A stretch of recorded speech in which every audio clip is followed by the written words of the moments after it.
Hello students, आप सभी स्वागत है मेरे यूट्यूब चैनल पर। आज हम इस वीडियो में क्लास 9th की science chapter number 3 atom and molecule उसका नेक्स्ट टॉपिक आगे कंटिन्यू करते हैं। जो हमारा नेक्स्ट टॉपिक है वो एटम, और आज हम एटम के बारे में पढ़ेंगे, साइज और उसका सिंबल क्या क्या होते हैं, कैसे ये बने हैं। तो आइए स्टार्ट करते हैं एटम से। तो हम फर्स्टली लिखते हैं वर्ड एटम। अगर हम एटम को लिखें कि एटम होता क्या है, ठीक है, कि एटम में बोलना किसको है, तो एटम क्या होता है, एक स्मॉलेस्ट पार्टिकल है बेटा।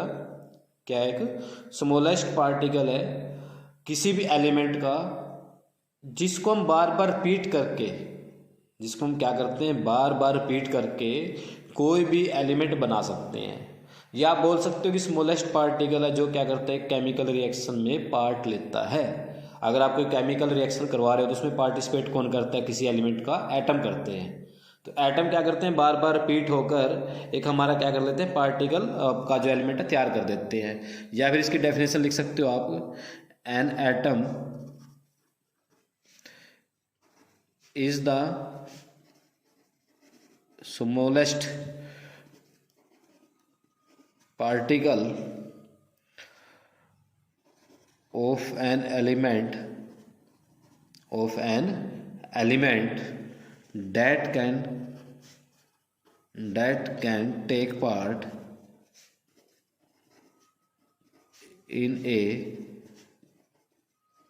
chemical reaction, जो क्या करते हैं, केमिकल रिएक्शन में पार्टिसिपेट करते हैं, पार्ट लेते हैं। ठीक है, अब बात करते हैं कि एटम का साइज क्या होता है। अगर हम एटम को साइज को मापेंगे, मान लो हमें पता है कि एटम क्या होता है, सर्कुलर होता है।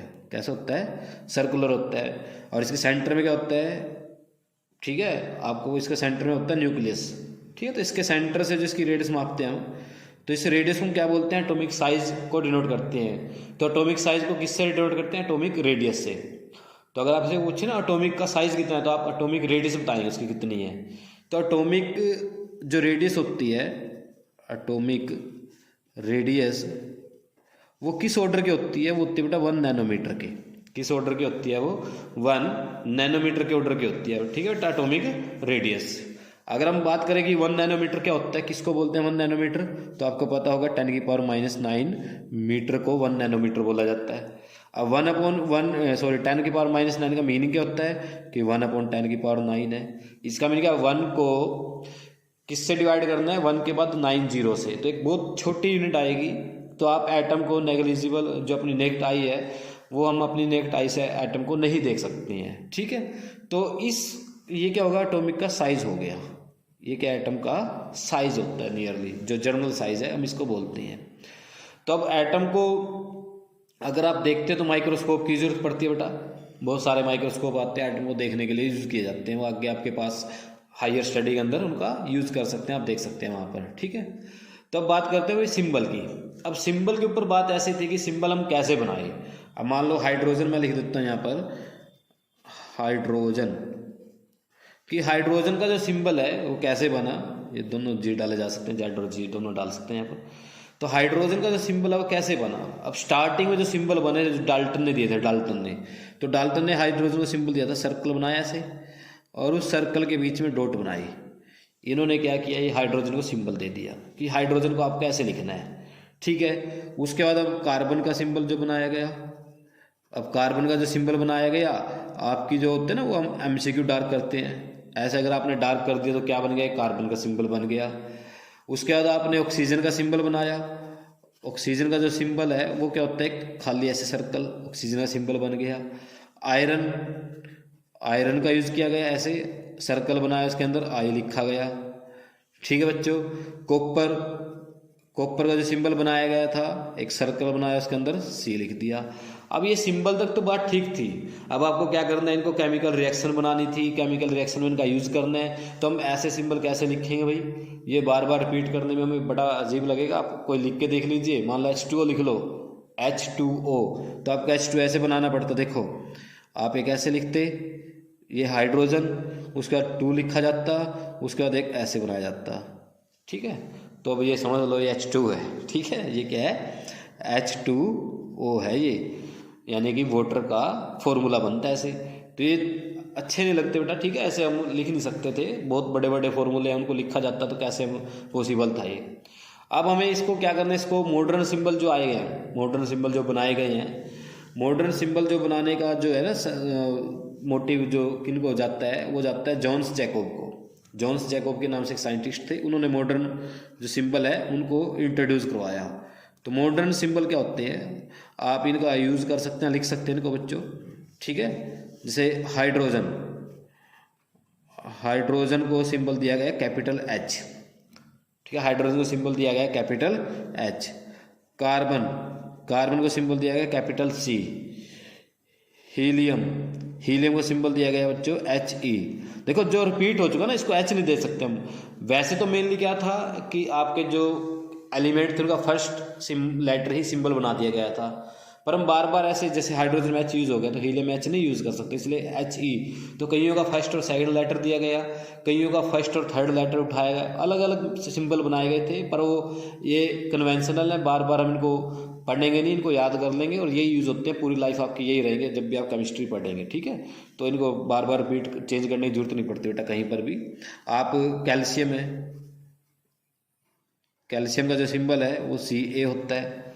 हाँ, ऑक्सीजन का जो सिंबल है वो होता है ओ, क्या होता है ओ। एक कोबाल्ट आता है, कोबाल्ट, कोबाल्ट का जो सिंबल है ना बेटा सी ओ होता है, पर यहाँ पर जो ओ है वो स्मॉल डालना है आपने, कैसे डालना है, स्मॉल लेटर में डालना है। एक आता है carbon monoxide, carbon mono oxide, carbon monoxide का जो सिंबल होता है ना वो होता है सी और कैपिटल ओ, ठीक है। ऐसे भी एक कार्बन और मोनो का मीनिंग होता है एक ऑक्साइड, एक ऑक्सीजन। तो ये कार्बन मोनोऑक्साइड है और ये कोबाल्ट है। तो इसको आप कई बार आपसे को पूछ सकते हैं कि कोबाल्ट में और कार्बन मोनोऑक्साइड का सिंबल में क्या डिफरेंस है। तो कोबाल्ट में क्या होता है सी ओ छोटा होता है और कार्बन मोनोऑक्साइड में दोनों कैपिटल होते हैं बेटा, ठीक है, स्मॉल लेटर नहीं होता कोई सा भी इनमें। उसके बाद आपके पास जो आता है सबसे सोडियम, सोडियम का बच्चों को बड़ा कन्फ्यूजन रहता है क्योंकि सोडियम का ना एन एस यूज़ किया गया ना कुछ, इसका जो सिंबल डाला गया कैपिटल एन और ए डाला गया। तो ऐसे भी है कुछ सिंबल हमारे पास जिनमें ना फर्स्ट लेटर यूज हुआ ना सेकंड लेटर यूज हुआ। तो सोडियम है, पोटासियम है, पोटासियम का जो सिंबल डाला गया कैपिटल के डाला गया, ठीक है। और आप यूज़ कर सकते हैं एल्युमिनियम, एल्युमिनियम का ए एल डाला गया, ठीक है बच्चों। तो बहुत सारे हमारे पास सिंबल थे। क्लोरीन है, क्लोरीन का सी एल डाला गया, कैपिटल सी और स्मॉल एल। ऐसे हमारे पास बहुत सारे आपके जो थे ना एलिमेंट थे जिनका हम सिंबल यूज़ कर रहे थे, ठीक है। और भी आपके पास बहुत सारे, निकल है, जैसे निकल का एन आई डाला गया, ब्रोन है कैपिटल बी डाला गया, लिथियम है एल आई डाला गया। तो आपको क्या करना है, फर्स्ट 20 जो अपने एटॉमिक एटम है उनके नेम और उनके सिंबल याद कर लेने बेटे, ठीक है। अपना नेक्स्ट टॉपिक जो है एटॉमिक मास यूनिट। भाई एटॉमिक मास यूनिट क्या होती है, देखो एटॉमिक मास यूनिट का सिंबल होता है यू, क्या होता है यू। ये क्या होता है, हमने ना हर एक एटम का मास लिखना था कि हम किसका मास कैसे लिखें। जैसे मान लो आपको एल्यूमिनियम का मास लिखना है, तो अब एल्यूमिनियम का मास, वैसे एग्जांपल देता हूँ पहले तुम्हें मैं कि एल्यूमिनियम का जो मास होता है atomic mass, atomic mass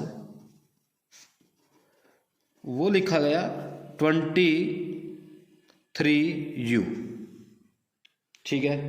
aluminium का जो एटॉमिक मास है वो कितना लिखा गया, सॉरी 27, कितना लिखा गया 27U, ठीक है। सोडियम का लिखा गया Na का एटॉमिक मास, वो लिखा गया 23U, ये लिखा गया। अब यहाँ पर ये U क्या है भाई, इस U को ही बोलना है एटॉमिक मास यूनिट। तो यूनिट क्या होती है, जैसे किलोग्राम होती है यूनिट। अब किलोग्राम क्या होती है, फिक्स कर रखा है भाई 1 किलोग्राम में इतना मास होता है। अब मान लो कोई 5 किलोग्राम है तो इसका मतलब वो 1 किलोग्राम 5 बार ऐड हो गया तो 5 किलो बन गया। तो एटॉमिक मास यूनिट किसको बोला गया, एटॉमिक मास यूनिट बोला गया बच्चों, एटॉमिक मास यूनिट किसको बोला गया, ये बोला गया 1/12 time, 1/12 time mass of carbon 12, mass of carbon 12 atom. अब देखिए भाई कार्बन के अंदर क्या थे, जो अपने 12 हैं वो नंबर ऑफ इलेक्ट्रॉन और नंबर ऑफ प्रोटॉन दोनों मिलकर आते हैं। तो हमने जो ये 1u लिखा वो क्या लिखा, 1/12 मास ऑफ कार्बन 12 यूनिट। यानी कि 1u क्या होता है, 1u ये होता है मास ऑफ, या 1/12 mass of A carbon atom, कि एक कार्बन एटम का 12th पार्ट, एक कार्बन एटम का 12th पार्ट। यानी कि एक एटम को अगर हम 12 से डिवाइड करें तब आपका क्या आ जाएगा, 1/u आ जाएगा। अगर कार्बन के मास को 12 से डिवाइड करें तो आपका क्या आ जाएगा, 1u आ जाएगा, एक यूनिट आ गई है। तो अब मान लो एटॉमिक मास कितना, 27 है, कितना है 27 है, या सोडियम का लिखता हूँ मैं 23u है, 23u।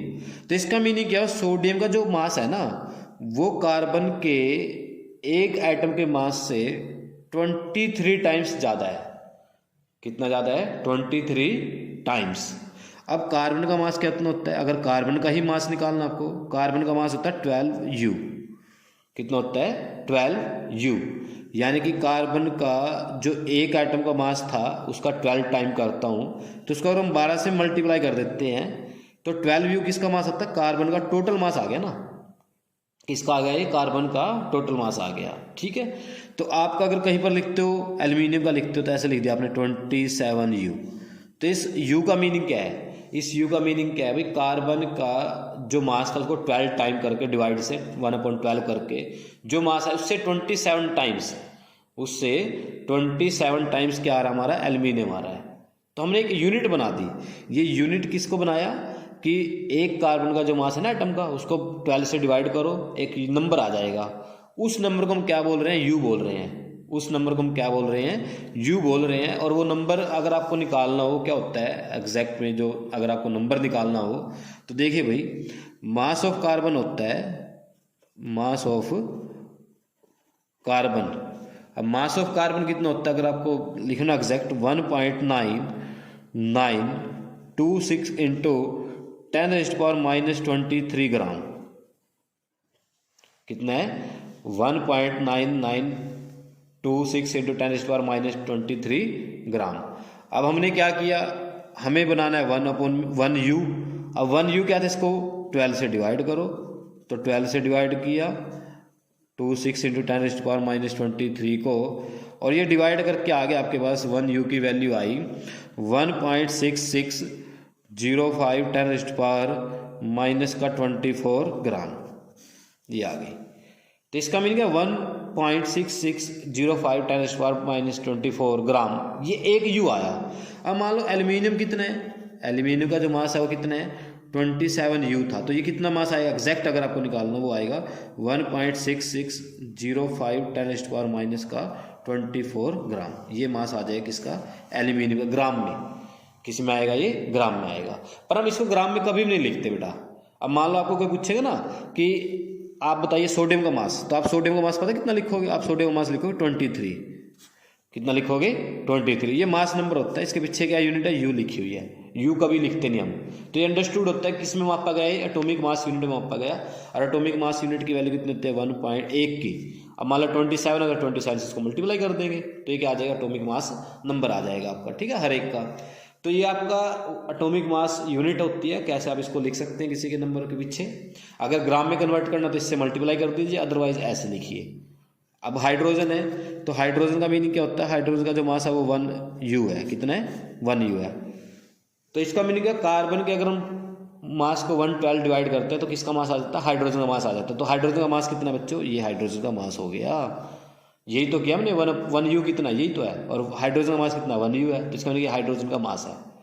तो हाइड्रोजन के अगर मास को हम बोल दें 1u, ये भी कोई गलत बात नहीं होगी, वो भी ठीक मानी जाएगी, कोई बात नहीं फिर भी। तो बेटा इसके बाद का जो टॉपिक होगा हम नेक्स्ट वीडियो में करेंगे। ठीक है, अगर आप चैनल पर नए हैं तो चैनल सब्सक्राइब कर लीजिए और देखते रहिए बेटा चैनल को। ओके बेटा, मिलते हैं अपने नेक्स्ट वीडियो में। Thank you for watching.